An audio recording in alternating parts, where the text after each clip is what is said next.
Bonjour, c'est Martine. Je vais vous raconter une petite histoire. Écoutez bien, la princesse au petit pois. Il était une fois un prince qui voulait épouser une princesse, mais une vraie princesse. Il fit le tour de la terre pour en trouver une, mais il y avait toujours quelque chose qui clochait. Des princesses, il n'en manquait pas, mais étaient-elles de vraies princesses? C'était difficile à apprécier. Toujours une chose ou l'autre ne lui semblait pas parfaite. Il rentra chez lui, tout triste, il aurait tant voulu rencontrer une véritable princesse. Un soir, par un temps affreux, éclairs et tonnerres, cascades de pluie que c'en était effrayant, on frappa à la porte de la ville et le vieux roi lui-même alla ouvrir. C'était une princesse qui était là, dehors. Mais grand Dieu, de quoi avait-elle l'air dans cette pluie, par ce temps? L'eau coulait de ses cheveux et de ses vêtements, entrait par la pointe de ses chaussures et ressortait par le talon. Et elle prétendait être une véritable princesse. Nous allons bien voir ça, pensait la vieille reine, mais elle ne dit rien. Elle alla dans la chambre à coucher, retira toute la literie et mit un petit pois au fond du lit. Elle prit ensuite 20 matelas qu'elle empila sur le petit pois et, par-dessus, elle mit encore 20 édredons en plumes d'éder. C'est là-dessus que la princesse devait coucher cette nuit-là. Au matin, on lui demanda comment elle avait dormi. « Affreusement mal, répondit-elle. Je n'aime presque pas fermer l'œil de la nuit. Dieu sait ce qu'il y avait dans ce lit. J'étais couchée sur quelque chose de si dur que j'en ai des bleus et des noirs sur tout le corps. C'est terrible. » Alors, ils reconnurent que c'était une vraie princesse, puisque, à travers les 20 matelas et les 20 édredons en plumes d'éder, elle avait senti le petit pois. Une peau aussi sensible ne pouvait être que celle d'une authentique princesse. Le prince la prit donc pour femme, sûr maintenant d'avoir trouvé une vraie princesse, et le petit pois fut exposé dans le cabinet des trésors d'art, où l'on peut encore le voir si personne ne l'a emporté. Et ceci est une vraie histoire.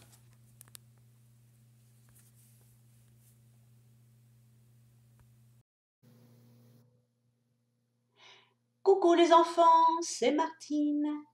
Je vais vous raconter une nouvelle petite histoire. L'histoire d'une poule et d'un épervier. Chut, ouvrez bien vos oreilles, écoutez bien.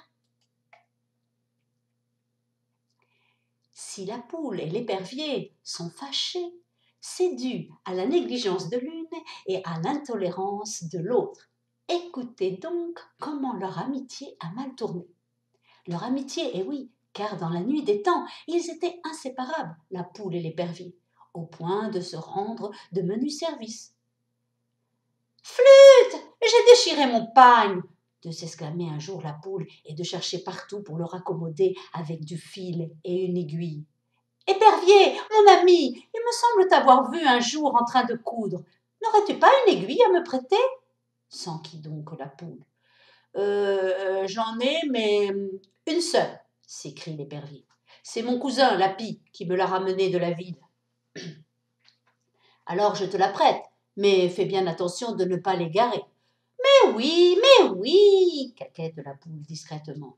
Oh, l'épervier, toujours avec ses recommandations. Tu sais combien tu es étourdi, répond l'épervier. Je sais, allez, donne-moi l'aiguille, s'énerve la poule, et elle part avec l'objet. Le pagne reprisé, comme il fait vraiment chaud dans sa cour, elle décide d'aller se rafraîchir au marigot. Pendant ce temps, les poussins restent là, jouent, se disputent, trouvent l'aiguille que la poule a omis de ranger et naturellement la laisse traîner quelque part et l'oublie. Quand la poule revient, l'objet a disparu et sur ses entrefaites, l'épervier apparaît. Il veut son aiguille. Il en a besoin tout de suite. Il n'a pas le temps d'attendre et si on ne la lui rend pas sur le champ, il va en faire une maladie. « Je vais te la chercher, commence la poule, tandis que la sueur de l'angoisse perle déjà à son front. « Attends, ne nous affolons pas, je l'ai laissée ici, je vais la retrouver, bouge pas. » Mais l'épervier n'est pas d'humeur à patienter.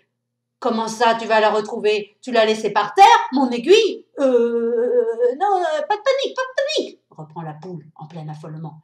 « Elle était là, les enfants, où est l'aiguille? Comment ça, les enfants? S'étrangle l'épervier au comble de l'exaspération. Tu as laissé l'aiguille aux enfants? Alors, dans une rage folle, l'épervier s'élance sur un poussin et le prend dans ses griffes.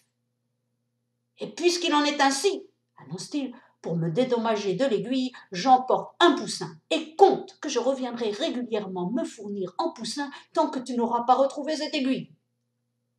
Et c'est la raison pour laquelle on voit toujours, depuis cette aventure tragique, la poule picorer la terre et soulever un nuage de poussière dans l'espoir de retrouver l'aiguille égarée.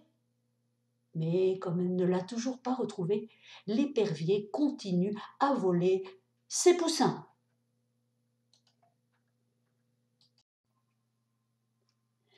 Bonjour les enfants! Et si je vous racontais cette histoire, l'histoire de Babouchka?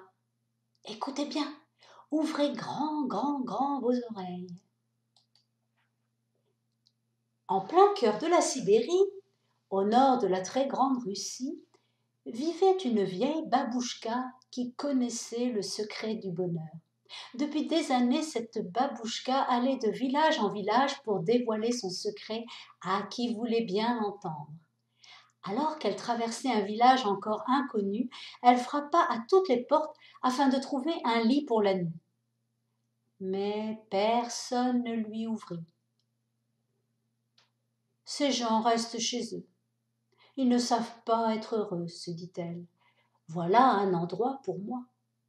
La babouchka commença par ramasser du petit bois pour allumer un feu. Puis elle alla remplir sa gamelle au puits et la posa dessus. Un petit garçon s'approcha d'elle. « Que faites-vous, madame ?»« Je fais une soupe aux cailloux, » répondit-elle. « D'ailleurs, j'aurais besoin de 3 grosses pierres rondes. Sais-tu où en trouver ?» Le petit garçon fila chercher 3 belles pierres qu'il lui tendit. « Ah, ces pierres feront une excellente soupe, » dit-elle en les plongeant dans l'eau. « Ah, dommage qu'on ne puisse pas en faire beaucoup dans cette gamelle. »« Oh, ma maman, elle a une grosse marmite, » dit le petit garçon. « Je vais aller la chercher. » Alors qu'il prenait la marmite, sa maman, la maman du petit garçon, lui demanda ce qu'il faisait. « Il y a une babouchka sur la place du village. Elle fait une soupe aux cailloux. »« Une soupe aux cailloux ?» Songea-t-elle, j'aimerais bien voir ça. La maman suivit son garçon sur la place du village. Puis, intrigués par la scène, les villageois sortirent un à un de chez eux. Évidemment, dit la babouchka, la vraie soupe aux cailloux, elle doit être assaisonnée avec du sel, du poivre, mais bon, je n'en ai pas. Mais moi j'en ai, dit un villageois. Et il disparut avant de revenir avec du sel, du poivre et d'autres épices de la région. La babouchka goûta la soupe. La dernière fois que j'ai eu des pierres de cette forme, j'y avais ajouté quelques carottes. C'était délicieux. Des carottes ? Demanda une autre femme. Je crois que j'en ai 1 ou 2 chez moi. Je vais voir.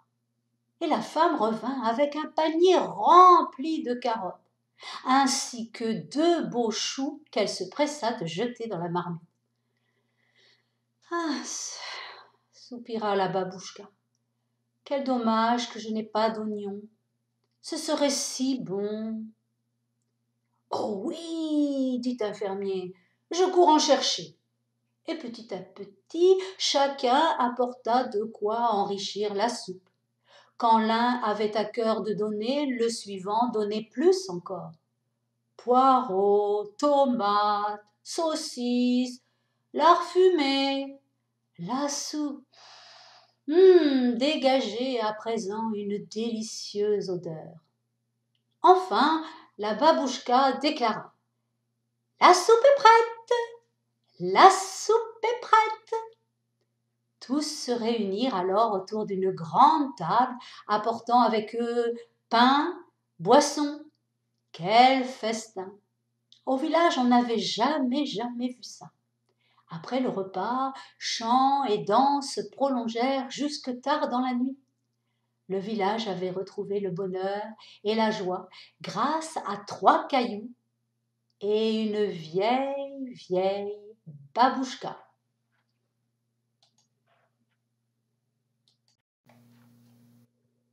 Coucou, bonjour les enfants. Connaissez-vous cette petite histoire? L'histoire d'une souris qui n'est jamais contente. Écoutez bien, écoutez. Chut.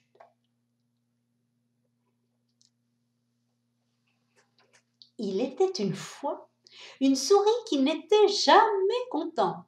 C'était pourtant une souris ordinaire, une souris gris-souris avec un petit museau pointu et une petite moustache. Mais rien ne lui plaisait dans la vie. D'abord, elle n'aimait pas sa couleur. Un jour, elle voulait être rousse, elle rouspétait, le lendemain, elle préférait être marron et elle marronnait.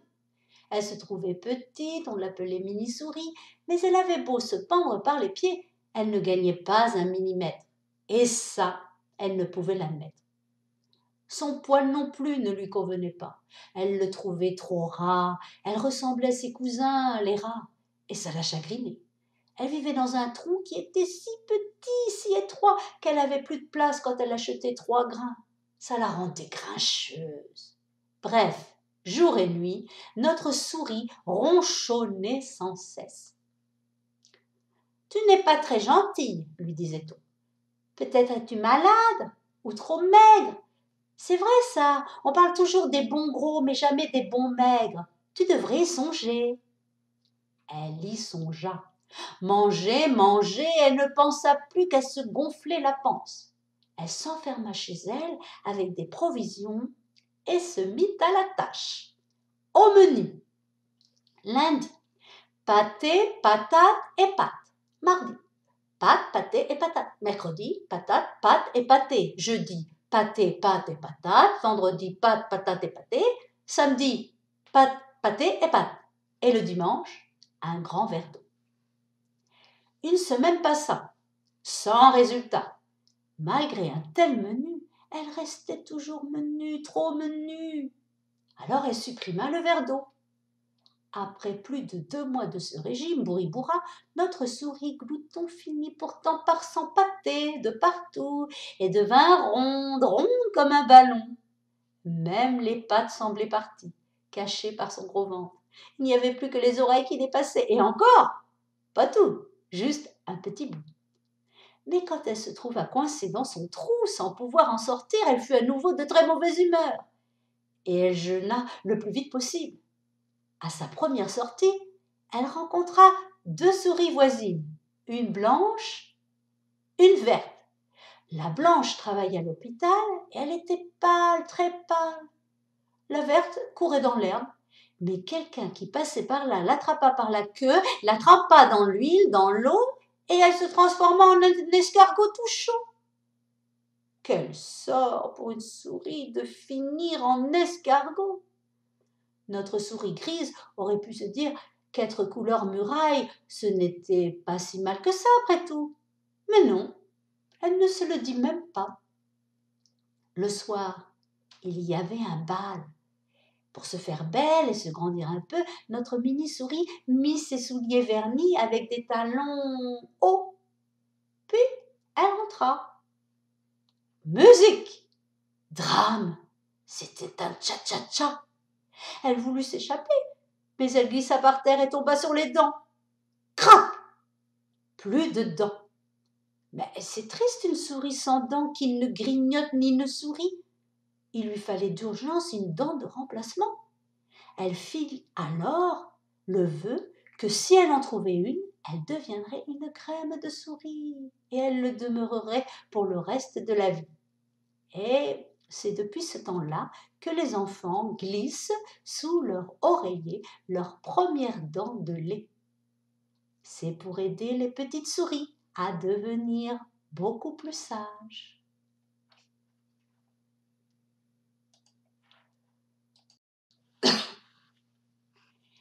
Bonjour les enfants, j'espère que vous vous portez bien. Surtout, Restez bien à la maison. Je vais vous raconter une petite histoire, l'histoire de la moufle. Écoutez bien, ouvrez bien vos oreilles. Un matin d'hiver, alors qu'il faisait grand froid, un homme perd une belle moufle rouge dans la neige. Une petite souris passe par là et se dit en frissonnant « comme il doit faire bon là-dedans !» Hop, elle se faufile à l'intérieur de la moufle douillette, se met en boule et s'endort. Peu après, qui voilà? Une grenouille. Elle saute tout autour de la moufle, puis demande « Je peux entrer? J'ai les pattes gelées. » « Entre, couine la souris. Il y a de la place pour deux. » Le vent souffle, les flocons de neige tourbillonnent, mais les deux petites bêtes sont bien au chaud. Soudain, une chouette se pose sur la moufle et dit «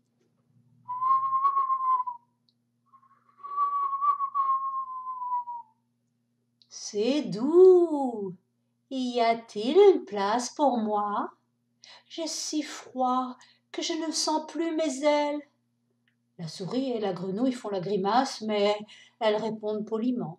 « Allez, viens, on va se serrer un peu. » Et toutes les trois se rendorment, blotties au fond de la moufle. Ensuite, c'est un lièvre qui pointe le bout de son nez. Il renifle la moufle et il s'exclame « il fait bon ici. Poussez-vous donc que je m'y mette. » Et sans attendre qu'on lui en donne la permission, il se glisse à l'intérieur. À quatre, la souris, la grenouille, la chouette et le lièvre sont plutôt à l'étroit, mais ils n'ont plus froid. Ce n'est pas fini. Qui arrive maintenant en trottinant? Un renard. Ravi de trouver un abri, il glapit. « Oh, gèle aujourd'hui. Ah, laissez-moi entrer, soyez gentil. » Et sans attendre, il s'engouffre à l'intérieur. Crac! Une couture de la moufle cède et laisse passer le vent. Mais les 5 compagnons, serrés comme des sardines en boîte, sont bien réchauffés. Peu après, c'est un sanglier qui surgit. « Oh, oh, mes oreilles sont glacées, grogne-t-il. Je peux entrer? Ah non, c'est complet, crient la souris, la grenouille, la chouette, le lièvre et le renard.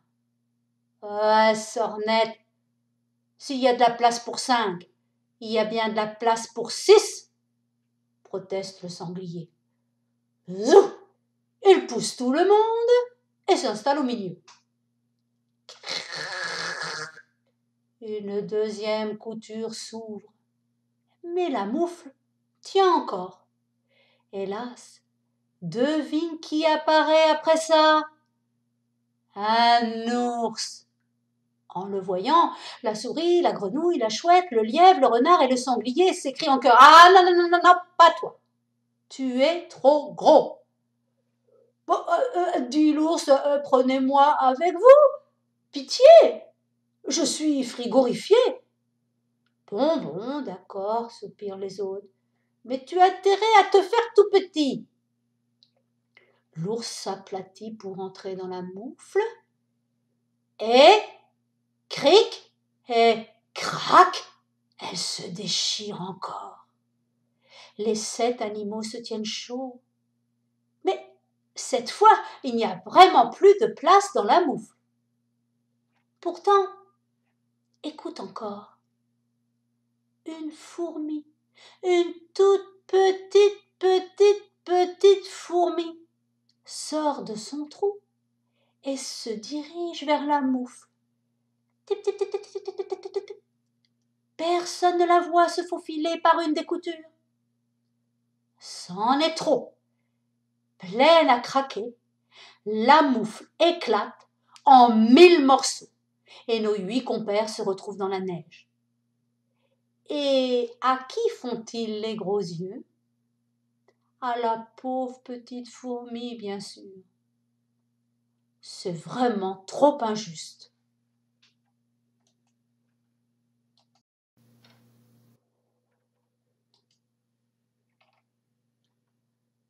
Coucou, c'est moi Martine. Je vais vous raconter cette petite histoire, l'histoire des 7 corbeaux. Écoutez bien, ouvrez vos petites oreilles. Il était une fois un homme et une femme qui avaient déjà 7 garçons quand leur vint enfin une fille, tant espérée, mais si chétive. Le père trembla de perdre ce petit être à peine né. Il y avait au bas du pré une source d'eau vive que l'on disait miraculeuse. Il envoya à cette source ses 7 garçons puiser de l'eau dans une fiole de cristal. Les 7 frères partirent au pas de course. Arrivés à la source, ce fut à qui puiserait l'eau. Moi, non, non, non, c'est moi. Tant et si bien que le flacon échappa à leurs mains fébriles et alla se briser en éclats sur la dalle. L'écho de ce fracas tinta à l'infini. Soudain, figés de peur, les 7 garçons ne bougeaient plus. Là-bas, à la maison, le père inquiet pour sa petite criait au même instant. « Maudit garçon, où traîne-t-il ? Puisse-t-il se transformer en corbeau et que seule cette fillette puisse les délivrer un jour. » Pfft ! L'air chuinta. 7 corbeaux, survolant la maison, s'envolèrent par-delà la forêt. La fillette ne mourut pas. Elle grandit en ignorant qu'elle avait eu des frères. Or, un jour de grosse lessive, elle avait environ 7 ans, elle vit sur la corde à linge sécher 7 petites chemises. Mais à qui sont ces chemises ? Elles sont trop petites pour être à papa. On lui raconta l'histoire de ses 7 frères transformés en corbeaux le jour de sa naissance. La nuit suivante, elle s'enfuit de la maison. Elle n'emporta rien qu'un fragment de cristal de la fiole cassée. Elle marcha longtemps, très longtemps. Elle arriva au pays des étoiles. Elle les salua et elle leur raconta son histoire. L'étoile du berger lui répondit.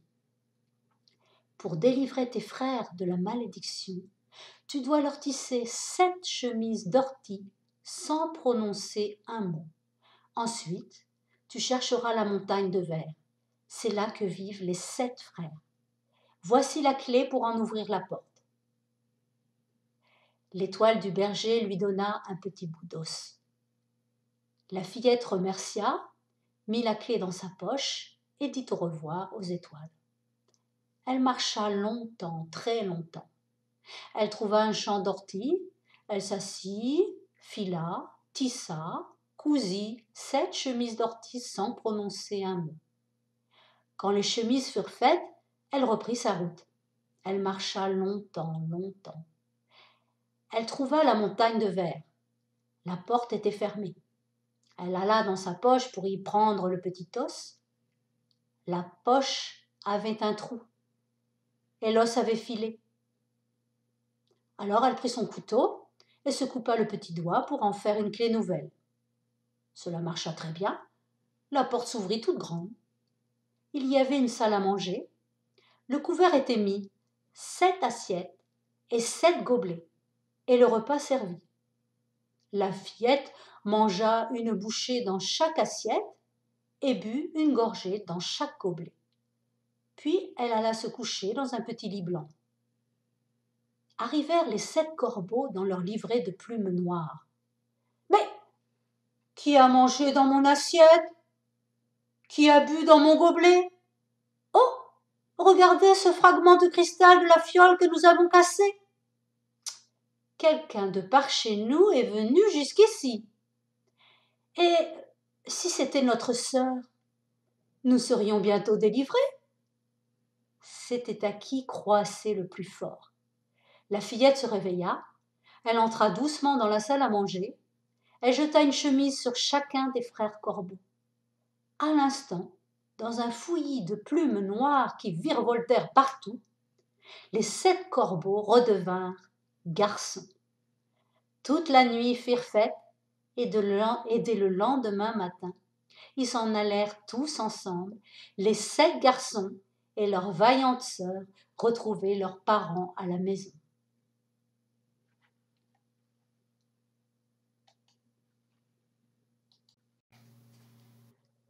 Coucou, c'est Martine, et si je vous racontais l'histoire de Boucle d'Or et des 3 ours?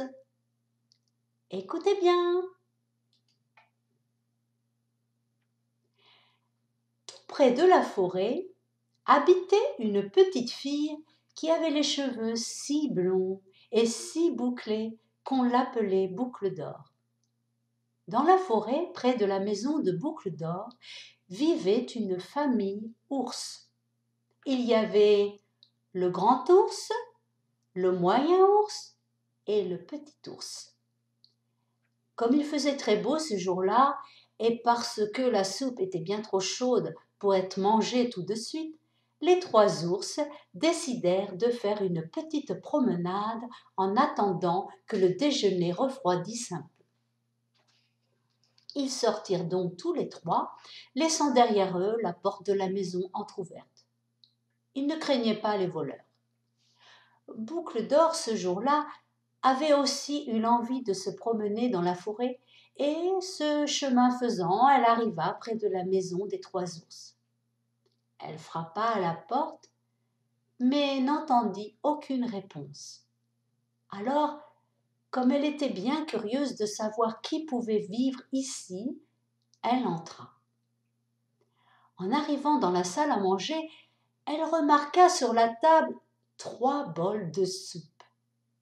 Elle s'approcha du grand bol, celui du grand ours. Elle goûta la soupe.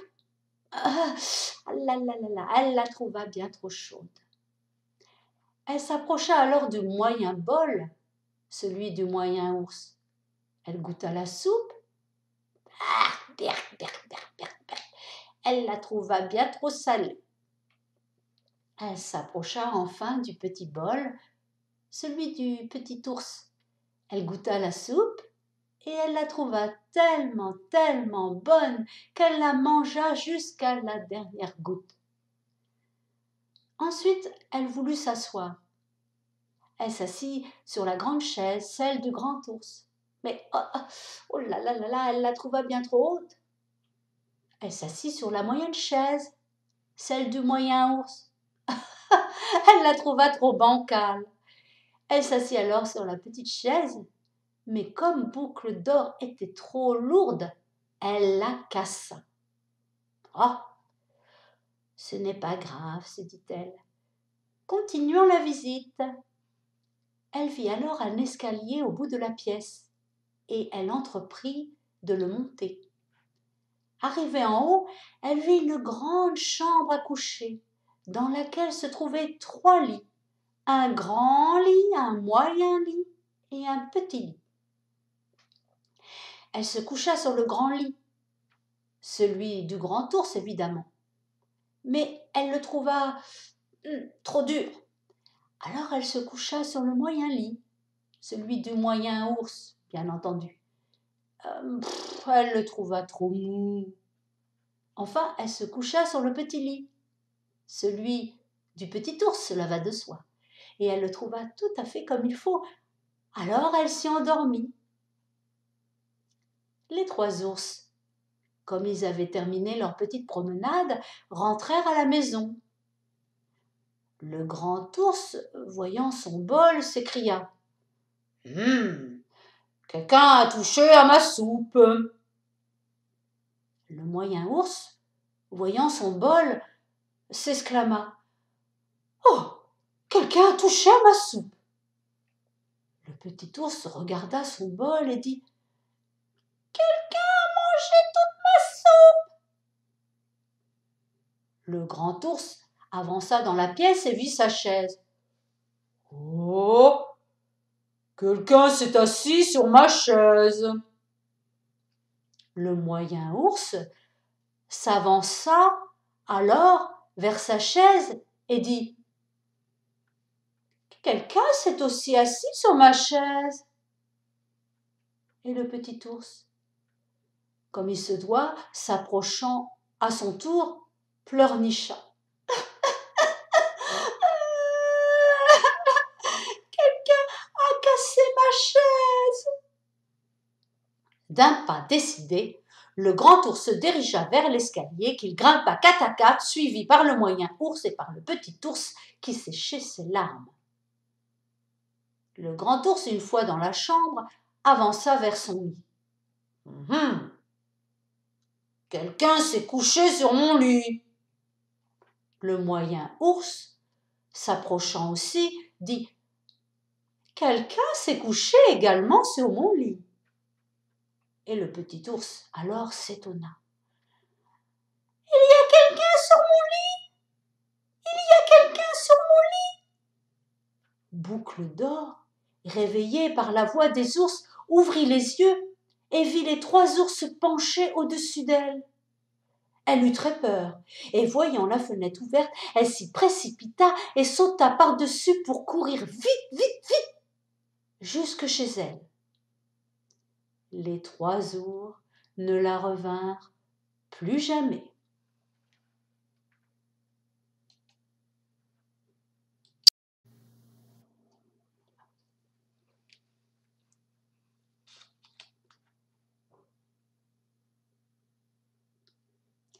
Bonjour, c'est Martine. Je vais vous raconter une nouvelle petite histoire. L'histoire d'un éléphant et d'un hérisson. Voici l'histoire. Écoutez bien.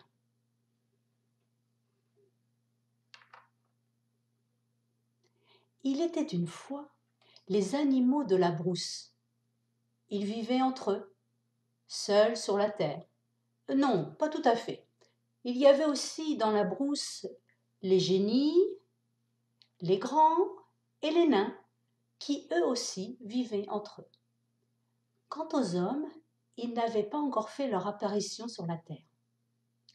À cette époque-là, lointaine, très lointaine, il n'y avait sur toute surface de la terre qu'un seul cours d'eau, une petite rivière aux eaux salées qui appartenait au petit hérisson. Un génie nain, un Wochroni, avait eu la gentillesse de la lui montrer. C'est pour toi. Si quelqu'un y boit sans ta permission, la rivière disparaîtra. Si tu refuses à qui que ce soit la permission d'y boire, la rivière disparaîtra pareillement. De nature, le petit hérisson n'est pas méchant, malgré ses piquants qui lui en donnent l'air. Il suffisait donc de le lui demander. « Petit hérisson, je meurs de soif. Est-ce que je peux aller boire dans ta rivière ?» Il répondait toujours par oui. Et tu pouvais te désaltérer à satiété. Mais un jour, l'éléphant, piqué par on ne sait quelle mouche, se leva et déclara « Moi, le plus grand de tous les animaux, le plus puissant, le plus fort, que je sois obligé à chaque fois de demander la permission à ce petit rien de hérisson, est inacceptable. Je ne le ferai donc plus. Désormais, je boirai sans sa permission. » Le petit hérisson n'était pas présent, mais les autres animaux qui attendaient son arrivée dirent à l'éléphant « Ne fais pas ça, éléphant, il ne te coûte rien de demander la permission au petit hérisson, il n'a jamais refusé de l'eau à personne. » Mais l'éléphant ne les écouta pas. Il se leva et alla boire l'eau de la rivière. Mais à peine eut-il commencé à boire que la rivière se retira. Et l'éléphant partit en barrissant. Quelques instants après arriva le petit hérisson qui trouva que sa petite rivière aux eaux salées était à sec. Il se dressa sur ses petites pattes et demanda « Mais qui a bu toute l'eau de ma petite rivière ?»« C'est l'éléphant, c'est l'éléphant !» répondirent en chœur les autres animaux. « On le lui avait pourtant déconseillé. » et le petit hérisson de se dresser sur ses petites pattes et de chanter de sa voix courroucée. Ma petite rivière à moi, l'éléphant l'a vidée. Si jamais je vois l'éléphant, si jamais, jamais je rencontre l'éléphant, je me battrai avec lui et je lui ferai rendre ma rivière. Parole de hérisson, parole de hérisson. Ce disant, le petit hérisson partit à la recherche de l'éléphant. Il trottinait tout seul dans la brousse. De temps en temps, il se redressait sur ses petites pattes ou alors il montait sur un arbre pour chercher l'éléphant des yeux. Il était vraiment en colère. Mais est-ce qu'un petit rien de hérisson peut vaincre le grand éléphant? Si, si, je le vaincrai, avait répondu le petit hérisson aux animaux qui l'avaient mis en garde. Le petit hérisson marcha ainsi pendant longtemps. Ce fut vers le petit soir qu'il vit l'éléphant. Le gros pachyderme avait fini d'engloutir des tonnes et des tonnes de nourriture et se reposait au rayon couchant du soleil. Il dormait. Le petit hérisson se dirigea droit sur lui. Il lui donna un coup de patte, puis un autre et un autre encore. L'éléphant se réveilla. « C'est toi? Toi qui as bu toute l'eau de ma petite rivière à moi, hein ?» demanda le petit hérisson en colère. « Oui, c'est moi, c'est bien moi. Et que veux-tu » bougonna l'éléphant. « Me battre avec toi. » éclata de rire l'éléphant. « Te battre avec moi. Est-ce que tu n'es pas devenu fou ?»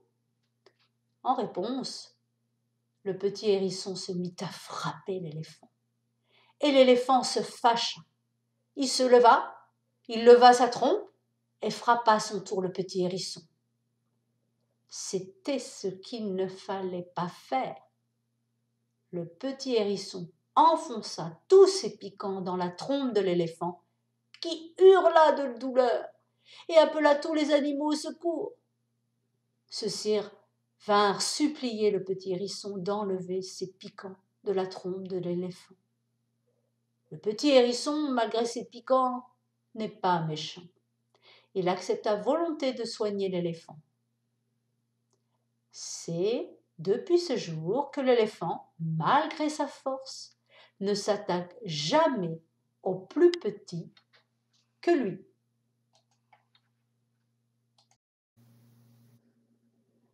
Coucou, bonjour les enfants. Aujourd'hui, je vais vous raconter une nouvelle petite histoire. Cette petite histoire s'appelle Le loup et les 7 chevreaux. Ouvrez bien vos oreilles. Il était une fois une vieille chèvre qui avait 7 chevreaux. Elle les aimait, comme chaque mère aime ses enfants. Un jour, elle voulut aller dans la forêt pour rapporter quelque chose à manger. Elle les rassembla tous les 7 et elle leur dit « Je dois aller dans la forêt, mes chers enfants. Faites attention au loup. S'il arrivait à rentrer dans la maison, il vous mangerait tout cru. » Ce bandit sait bien jouer la comédie, mais il a une voix rauque et des pattes noires. C'est ainsi que vous le reconnaîtrez. « Ne t'inquiète pas, maman, » répondirent les chevreaux. « Nous ferons attention. Tu peux t'en aller sans crainte. » La vieille chèvre bêla de satisfaction et s'en alla. Peu de temps après, quelqu'un frappa à la porte en criant « Ouvrez la porte, mes chers enfants. Votre mère est là et vous a apporté quelque chose. » Mais les chevreaux reconnurent le loup à sa voix bizarre. « Nous ne t'ouvrirons pas, » crièrent-ils. « Tu n'es pas notre maman. Notre maman, elle a une voix douce et agréable, et ta voix, elle est rauque. Tu es un loup. » Le loup partit chez le marchand et y acheta un grand morceau de craie. Il mangea la craie et sa voix devint plus douce. Il revint ensuite vers la petite maison, frappa et appela à nouveau. « Ouvrez la porte, mes chers enfants, votre maman est de retour, elle vous a apporté pour chacun un petit quelque chose. » Mais tout en parlant, il posa sa patte noire sur la fenêtre. Les chevreaux l'aperçurent et crièrent « Nous ne t'ouvrirons pas, notre maman n'a pas les pattes noires comme toi. Tu es un loup. » Et le loup courut chez le boulanger. « Verse-moi de la farine blanche sur ma patte, » commanda-t-il.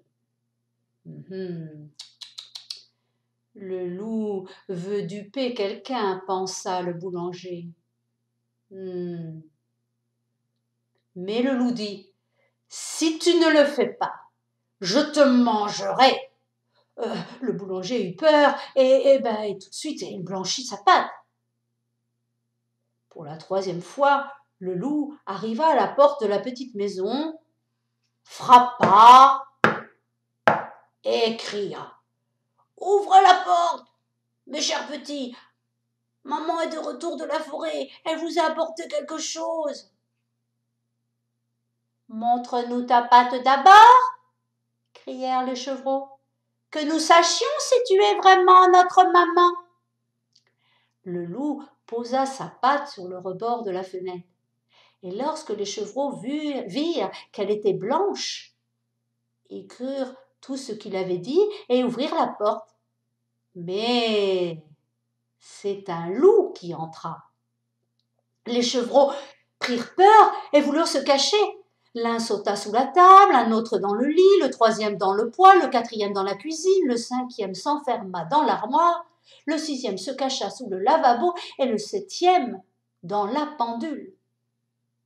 Mais le loup les trouva et il ne traîna pas. Il avala les chevreaux l'un après l'autre. Le seul qu'il ne trouva pas était celui caché dans la pendule. Lorsque le loup fut rassasié, il se retira, se coucha sur le pré et s'endormit.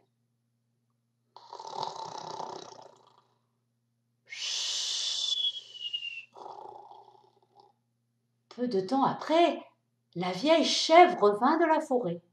Ah, quel triste spectacle attendait à la maison!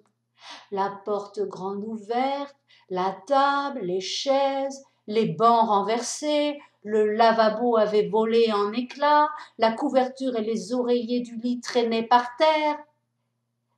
Elle chercha ses petits, mais en vain, elle les appela par leur nom l'un après l'autre, mais aucun ne répondit.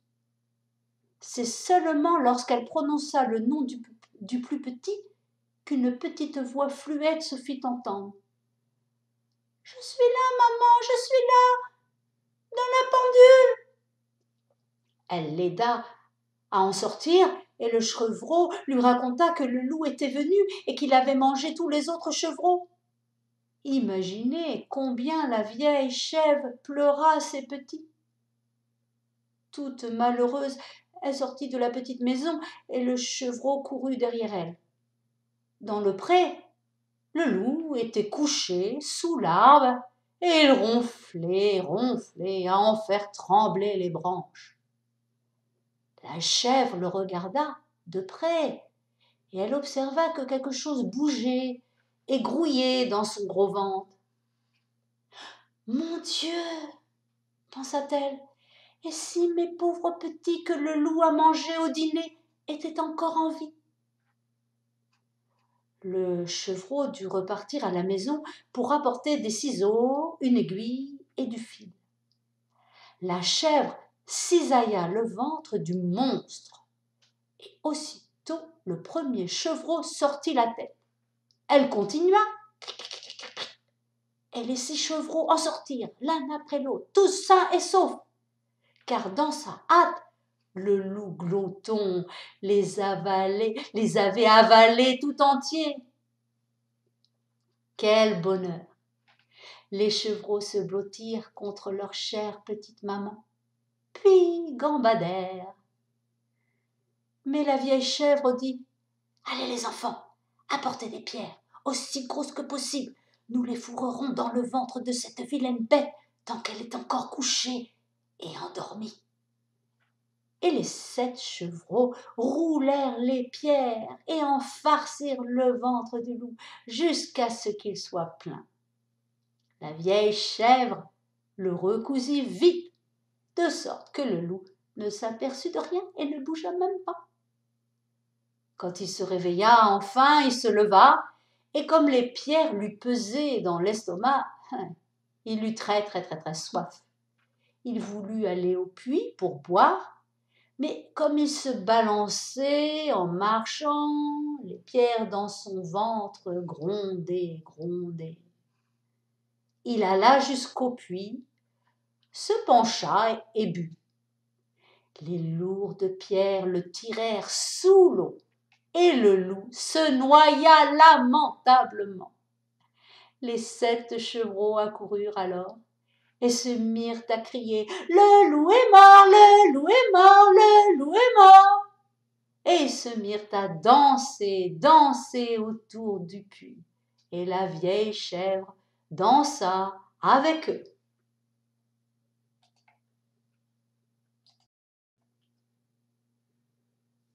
Bonjour, c'est Martine.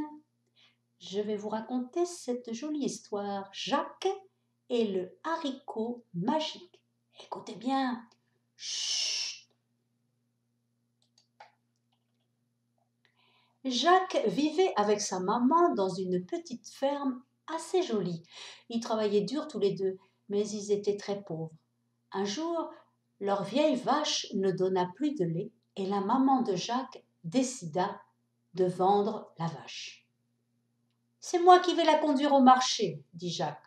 « Si tu veux, mais ne te laisse pas faire, » répondit sa maman. « Demande-en au moins 10 pièces d'argent. » Et Jacques partit au marché, emmenant la vache au bout d'une corde. Il avait à peine fait quelques centaines de pas qu'il rencontra un petit vieux monsieur qui marchait tout courbé sur un bâton. « Bonjour, Jacques, » dit le petit vieux. « Où vas-tu donc avec cette vache ?»« Bonjour, monsieur, » répondit Jacques. « Je vais la vendre au marché et je vais en tirer un bon prix. »« Si tu veux, tu peux devenir riche comme tu n'as jamais rêvé de l'être, » dit le petit vieux. « Je t'achète ta vache. Regarde, je te donne en échange ce haricot. »« Vous vous moquez de moi ?» s'écria Jacques. « J'en veux au moins 10 pièces d'argent, et vous croyez l'avoir pour un haricot ? Oui, mais c'est un haricot magique. Si tu le plantes en une nuit, il poussera jusqu'au ciel. »« Jusqu'au ciel ?» répéta Jacques. Il était émerveillé à l'idée de posséder une plante magique. Et déjà, il imaginait les voisins et tout le village qui défilaient dans son jardin pour admirer le haricot géant. Alors, Jacques vendit sa vache pour un haricot et s'empressa de rentrer à la maison, très content de lui. Inutile de dire qu'après avoir expliqué à sa maman la bonne affaire qu'il venait de réaliser, il perdit vite son petit air triomphal. Âne, sot, niais ! Sa maman le traita de tous les noms et finit par s'effondrer sur une chaise en pleurant comme une fontaine. Très contrarié de faire pleurer sa maman, Jacques jeta le haricot par la fenêtre et se mit à pleurer lui aussi. Après une bien triste soirée, il alla se coucher le cœur gros. Le lendemain, il se leva le premier et se précipita à la cuisine pour préparer le petit déjeuner de sa maman. Mais impossible d'ouvrir les volets. Il sortit voir ce qui les coinçait. Quelle surprise! Un énorme pied de haricot montait contre le mur et poussait si haut que la tige se perdait dans les nuages. Sans hésiter, Jacques commença à grimper de branche en branche, de feuille en feuille. Il grimpa, grimpa, grimpa, encore plus haut, jusqu'au ciel. Puis, il suivit une route au milieu des nuages et finit par arriver devant un château qui semblait inhabité. Il entra et se promena dans toutes les pièces. Quelle merveille! Elles étaient pleines de beaux meubles et de toutes sortes de richesses. Mais tout à coup se dressa devant lui une géante.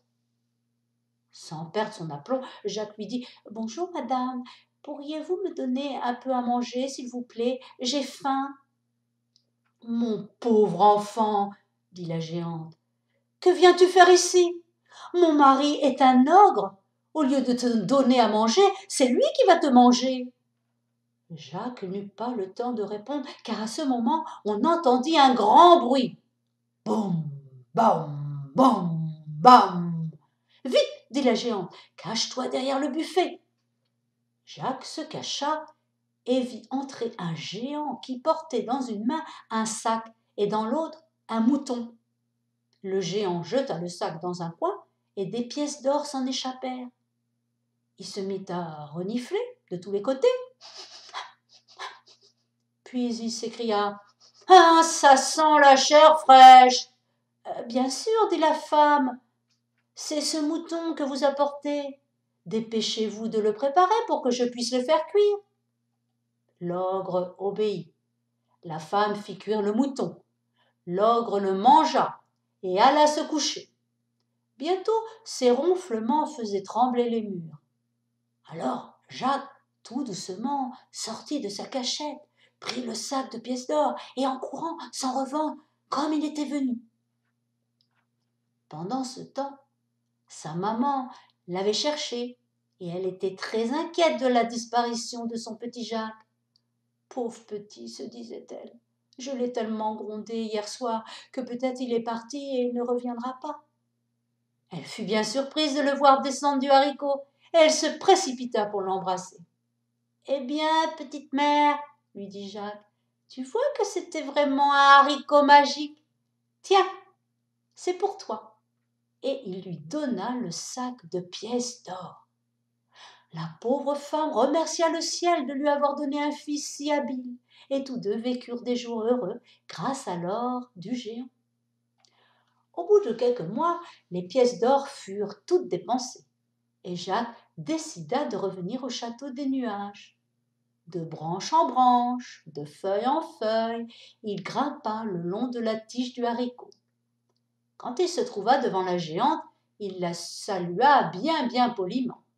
« Bonjour, madame, pourriez-vous me donner à manger, s'il vous plaît? »« Gredin !» s'écria la géante. « N'as-tu pas honte de me demander à manger alors que la dernière fois que tu es venu, tu nous as volé un sac de pièces d'or ?» Avant que Jacques ouvrît la bouche pour répondre, le château retentit d'un terrible bruit de pas. Boum, bam, bam, bam. « Vite, cache-toi dans le four !» s'écria la géante. Jacques bondit dans le four pour se cacher, mais il laissa la porte entr'ouverte de façon à pouvoir observer ce que faisait le géant. Il le vit poser sur la table un cochon et une cage. Puis le géant se mit à arpenter la cuisine en reniflant de tous les côtés. « Ça sent la chair fraîche !» s'écria-t-il. « Mais, dit la géante, c'est ce cochon bien gras que vous avez apporté. Aidez-moi à le préparer pour le faire cuire. Allons !»« Oui, dit le géant, j'ai bien envie d'un cochon rôti au four. »« Non, dit la géante. Ce cochon sera bien meilleur cuit à la broche. » Ils firent donc cuire le cochon dans la cheminée. L'ogre le mangea avec grand appétit. Puis il ouvrit la cage et en sortit une noix d'or. Il la posa sur la table et dit « Ponds un œuf d'or !» Et l'oie pondit un œuf d'or. Le géant caressa un moment l'oie d'or, puis ses yeux se fermèrent et il s'endormit dans son fauteuil. Aussitôt, Jacques sortit de sa cachette, prit l'oie et à toutes jambes s'en revint comme il était venu. Désormais, Jacques et sa mère n'eurent plus de soucis, car Loi pondait un œuf d'or tous les jours. Mais les mois passèrent, et Jacques finit par trouver ennuyeuse sa petite vie bien tranquille. Il avait envie de voir encore une fois tous les trésors que le géant entassait dans son château.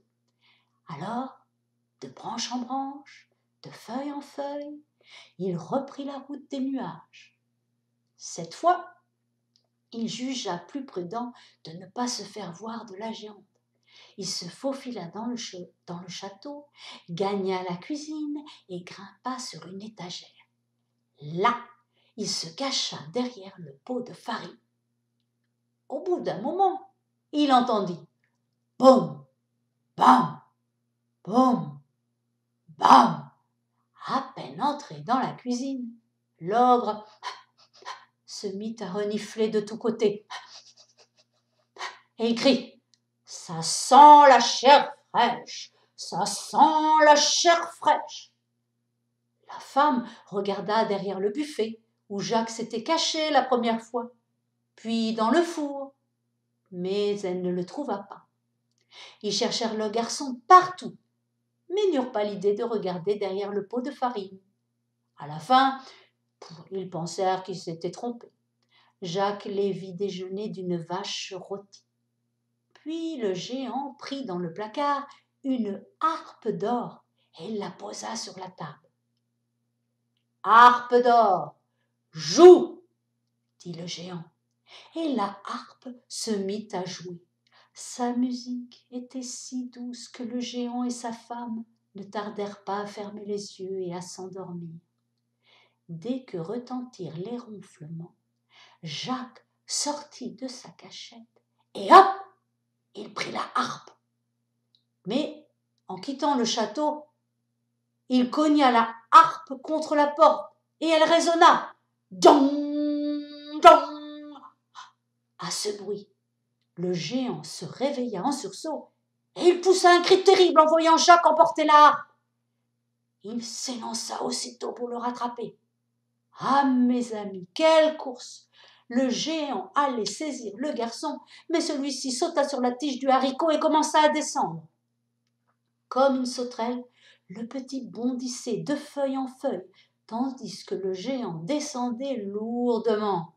Il n'avait pas fait la moitié du chemin que Jacques était déjà par terre et courait chercher une hache dans la grange pour couper le pied du haricot. Vite! Le géant arrive! Trop tard pour lui. Crac! Le haricot s'écroule comme un arbre sous les coups du bûcheron et le géant s'écrase par terre. Désormais, Jacques ne pouvait plus revenir au château des nuages, mais il avait eu si peur qu'il n'en avait plus envie. Grâce aux œufs d'or, il vécut sans souci, et quand il voulait se distraire, s'amuser un peu, il écoutait la douce musique de la harpe d'or.